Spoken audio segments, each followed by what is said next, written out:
Hola, hola, and welcome to the juiciest interview from AHA. Today we are at Pilar and we are interviewing a wonderful jazz artist, Helena Casella.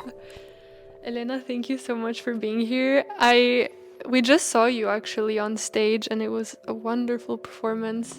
One of the things you revealed to us today during your performance is that your debut album is coming out in 2 weeks. An album that represents what I've been doing for the last 3-4 years. So every song is connected in a sense that they all have elements that can be like shifted into one part and then into another part. So it's a very free album, but it represents mostly just change and transition because there's a lot of everything in there.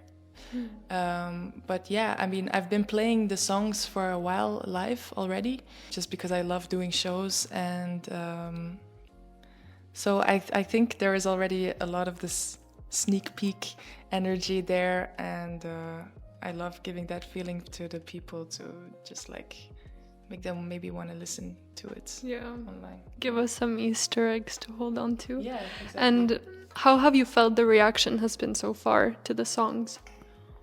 I think they've been very heartwarming in a way, because I also think that I hope that I'm kind of creating a scene with what I'm bringing, because it's like it's a mixture of jazz and a mixture of neo soul and so many different elements.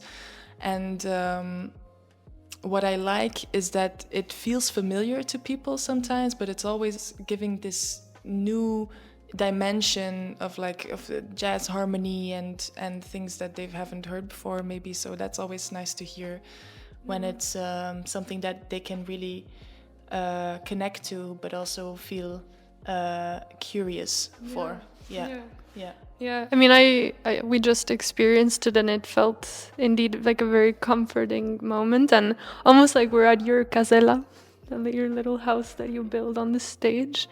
So it was really nice to experience. And I wanted to ask, so you've already officially released 2 of the songs and the lyrics to one of them, so Imaginary Windows, you had a lyric that really, I don't know, it touched me, or I was wondering how did she come up with this? They can't see you, but not hear you. Why I try to put it in the words they make. This was actually a funny thing my aunt used to say all the time. So then this "they can see you" is like they're staring at you and they're kind of playing with you, but they can't hear you because there's a window in between. So it's kind of like talking about the struggle of just wanting to be heard and wanting to like spread your truth out there, because there are so many people that are suffering of like not having a platform and not having like a place to speak. So but even though there are people there and they're just behind a thin glass, you know, it's just like one step away, and it's like sometimes purposely not reachable, which is sometimes very frustrating. But it's like, yeah, it's metaphorically speaking, but it's actually very literal as well. Yeah. So it's auntie wisdom turned into a song. Yeah. What would you do to break that glass? Just, I mean, the movement of bringing out a song like this, but also like kind of connecting to what inspired me, which is a lot of literature, and what is a lot of other activists and people that are really using their art platforms to reach a bigger audience, or just to talk about something that is important, not necessarily politically, but just something they stand for.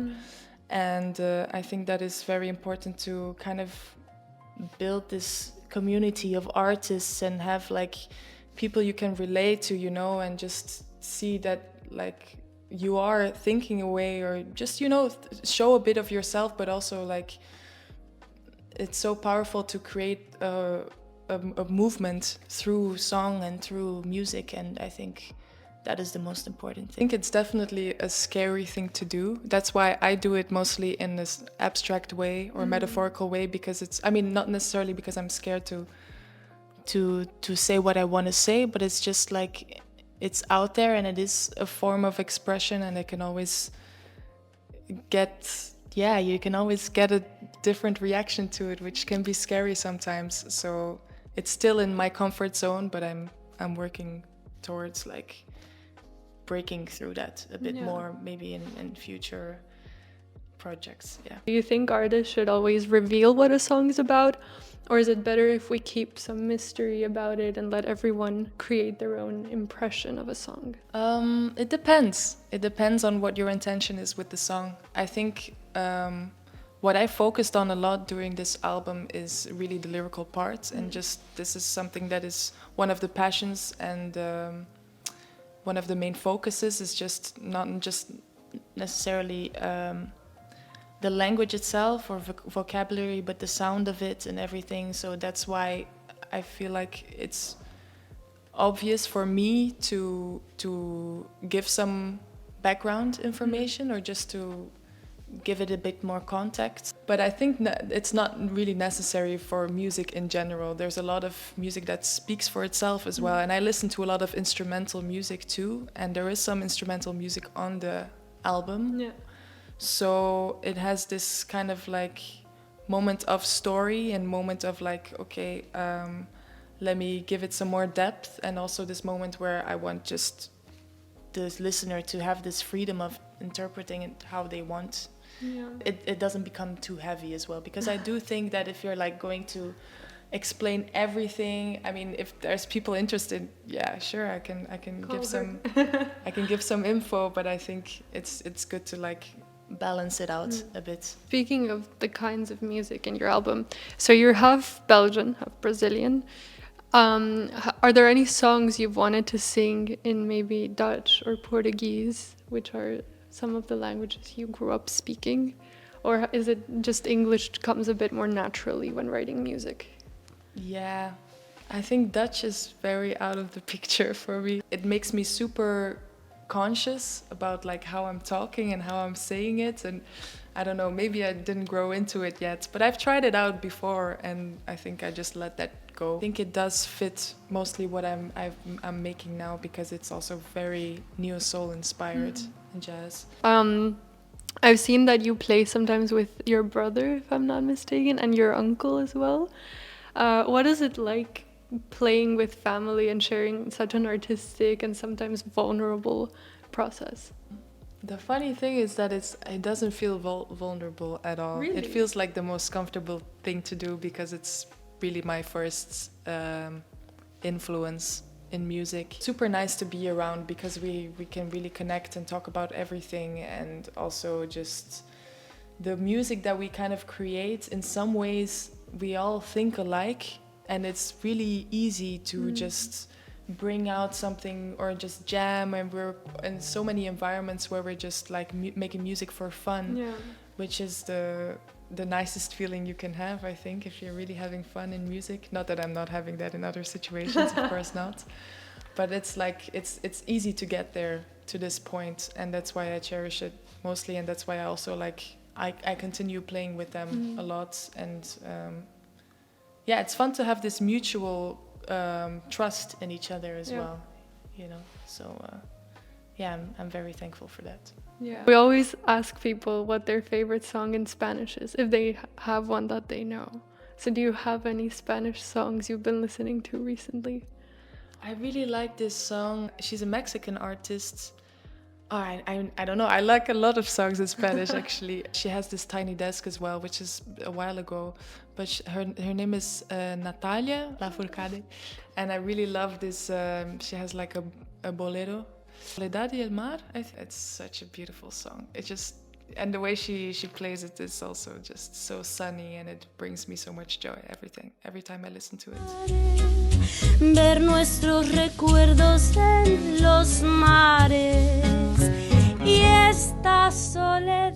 I really love this song Flora by Gilberto Gil. Flores e frutos da imagem.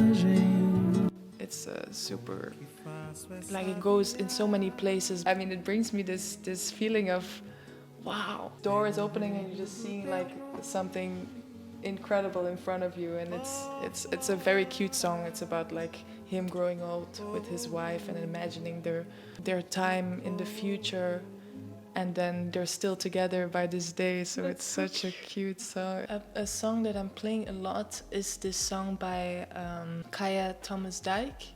She has a beautiful voice and she plays bass, and she brought out this 2-track EP, and one of the songs is called Lead Me, and it's a beautiful melody. But I lost them in between. So where does that leave me? Where does that leave me? Thank you so much for giving us some of your time and for the wonderful show.